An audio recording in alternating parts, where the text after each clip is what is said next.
So our next topic is VAR, Value at Risk.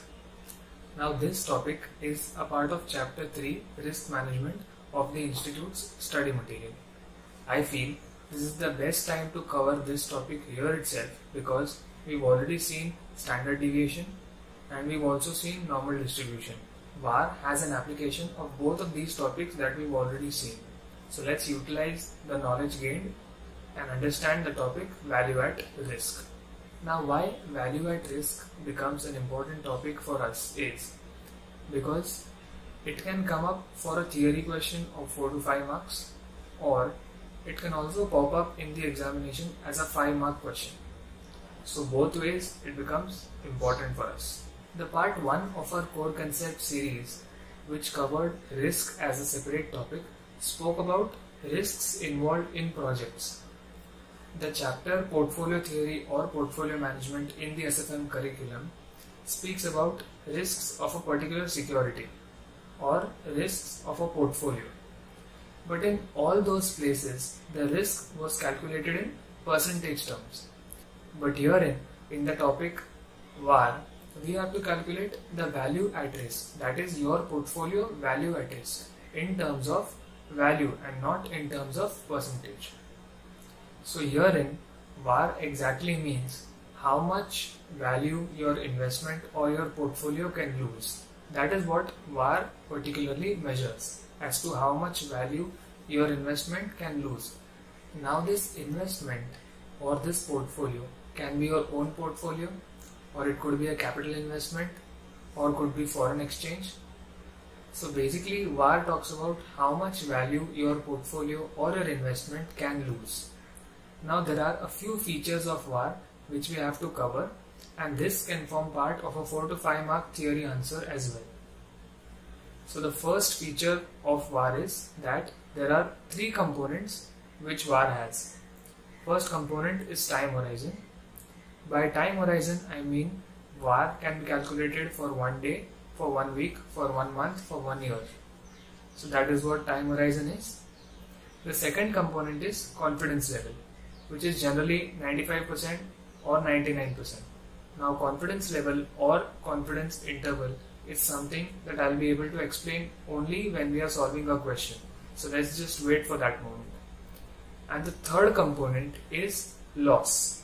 Loss may be stated in the question in percentage terms or in absolute amount. So these are the 3 components of VAR. The second feature is Z-score. Z-score is the one which we already seen in normal distribution. So we already know that the Z-score indicates how many standard deviations the variable is away from the mean, right?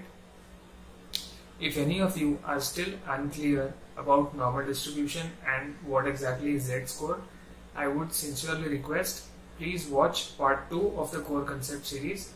The link is in the description below. Okay, so we've seen 2 features by now. Feature number 1, 3 components. Feature number 2, Z-score. Now, a very important thing to note in VAR sums is there is a standard assumption that all VAR variables follow normal distribution. This is the most important assumption that you should be aware of, that all values of all variables in a VAR calculation follow normal distribution. So now we move to the formula for calculation of VAR. So the formula is Z-score for the given confidence interval multiplied by standard deviation for the time horizon T. That is Z-score multiplied by standard deviation into square root of T. Now why square root of T? So if you are able to recall, in portfolio chapter or even in the part 1 of core concepts which we have done, we used to first calculate the variance and then take a square root of it to arrive at the standard deviation. So herein the standard deviation has already been arrived at, which means the square root has already been given effect to. So to maintain consistency, we also take a square root of the time horizon T. Now in the examination, the value for the Z-score will be certainly given. So that's least of our concern. What we have to be careful about is just the calculation of standard deviation multiplied by square root t. Now let's see an example. So the example reads, suppose you hold rupees 2 crore shares whose standard deviation for market price is 2% per day. Assuming 252 trading days, determine maximum loss level over the period of one trading day with 99% confidence level. Okay, so this is the question.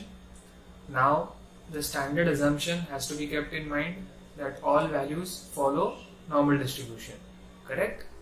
So from the normal distribution table, the Z score for 99% confidence level is 2.33. This will be part of the question, so it's not something for you to be worried about. So you have a portfolio with 2 crores worth of shares and they have a standard deviation of 2%. तो 2 करोड़ में 2% volatility मतलब 4 लाख रुपया हुआ. So एक दिन की volatility is rupees 4 lakhs. Now what we need to calculate is the VAR. What VAR means is the maximum loss of investment in one day with 99% confidence interval. So the formula for VAR is Z score multiplied by standard deviation into root T. So Z score for 99% confidence level, which I said would be 2.33, and the standard deviation which we have already calculated is 4 lakh. So 2.33 into 4 lakh multiplied by square root of 1, which is 1. So 2.33 into 4 lakh, which gives us 9,32,000. So this is the VAR for the given question. Now let's understand what exactly is 99% confidence interval. Say for example, case ऊपर वाले question में आपको risk आता है 2 लाख का.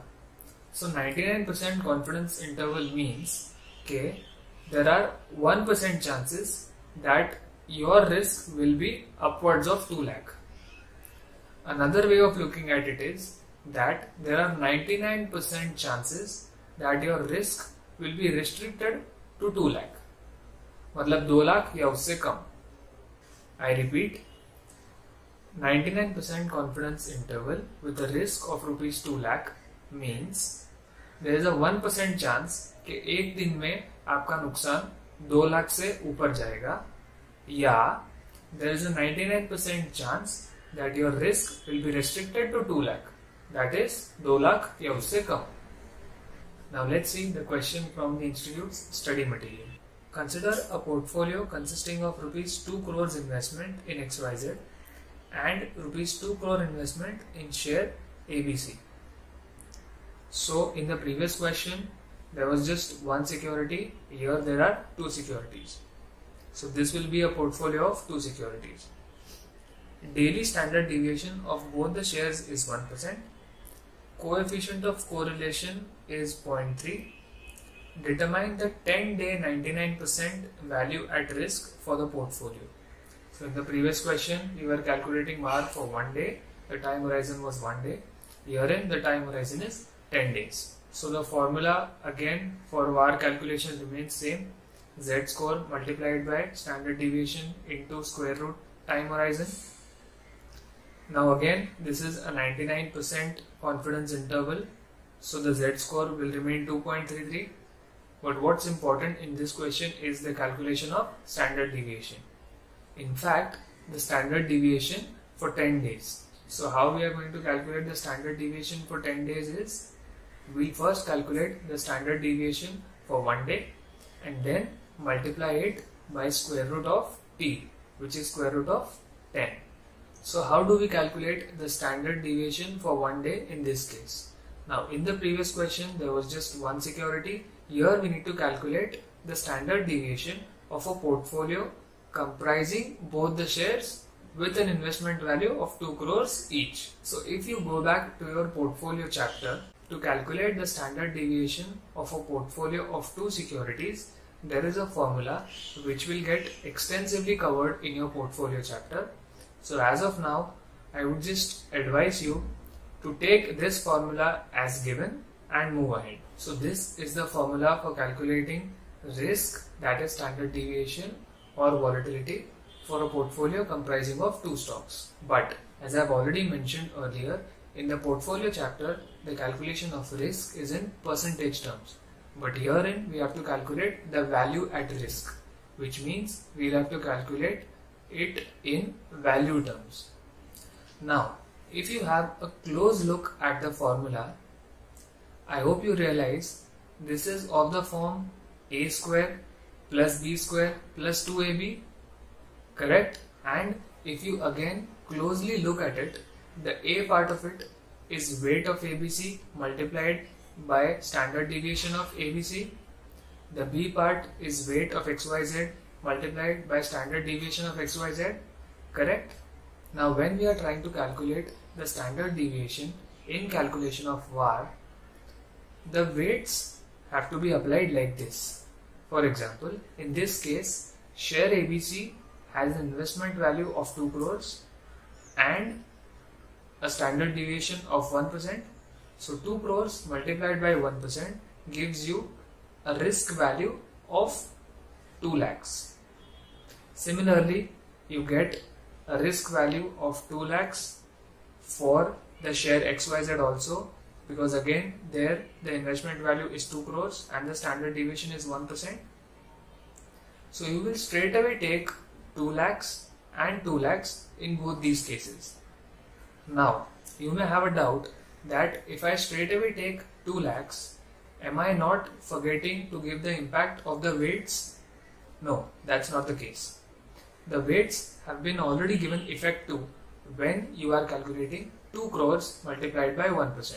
So again, you are not supposed to give an impact of the weight, because if you understand your entire portfolio is worth 4 crores, अब 4 करोड़ का 1% कितना हुआ? 4 लाख. So 2 लाख plus 2 लाख हुआ 4 लाख. अगर आप 2 लाख का वापस 50% कर लेते हो तो वो 1 लाख हो जाता है. So 1 लाख और 1 लाख टोटल हुआ 2 लाख. So ये inconsistency I. Hence the weights have been already given effect to when you are calculating 2 crores into 1% in the above step. So अब values क्या आएगी? 2 का square plus 2 का square plus 2 into 2 into 2 multiplied by r, which is 0.3. तो ये कितना हुआ?